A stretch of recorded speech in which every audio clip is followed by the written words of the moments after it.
Դիտարկենք քարտային էլեկտրոնային բանկային վճարման էֆեկտը, որն է այս մեր ազըռա Կրեմլյա-Բաքվի գործակալական օկուպացիոն կառավարության այդ վիզ դնոցին, որ մենք պետք է էլեկտրոնային բանկային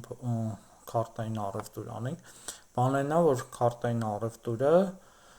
50%-ով առևտրի ծավալը կեսով ավելացնում է, մարդը որ կանխիկ փողը քիչ է տենում, բնականաբար ավելի շատ է առնում, փողից հեշտ է հրաժարվում, դա մի հանգամանքն է, որ ամբողջ աշխարհում տարածվում է, բայց ամբողջ աշխարհի ուրիշ ռեալները մեր մոտ կոնսոլիդեր բանտան անասնաֆերմա ռեալներ է։ Ուստի մեր օկուպացիոն ռեժիմը պահանջում է պարտադրում է գործընթացները իրականացնում, որ մենք քարտային առևտուր անենք, որ մեր քարտային ամեն գնումից 7% պետությունը բանկերը տանում են, 3.5% վճարողից, 3.5% գնորդից, այսինքն ումից գնում ես, ինքն էլ է վճարում, առնողն էլ է վճարում։ Ամբողջ աշխարհում դա 0.2% է, 0.2%, 0.5%, մաքսիմում, նույնիսկ 0.1% է, նույնիսկ 0% է,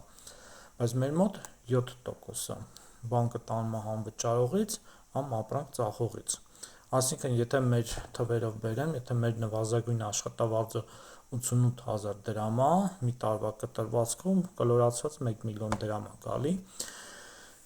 7% էլեկտրոնային փոխանցում քարտային վճարելու դեպքում բանկերը մեզնից տանում են, դա հարկատեսակ է, ստացվում է 1 միլիոնից 70,000 դրամը այդ քարտային բանկային էլեկտրոնային վճարման տարբերակով մեզնից տարվում է, արդյունքում 12 մի ամսվա աշխատանքը մեզնից գողացվում է, համար նախընտրելի է քեշ առևտուրը, նախընտրելի է արձառը առևտուրը, հետևությունները թողում եմ ձեզ։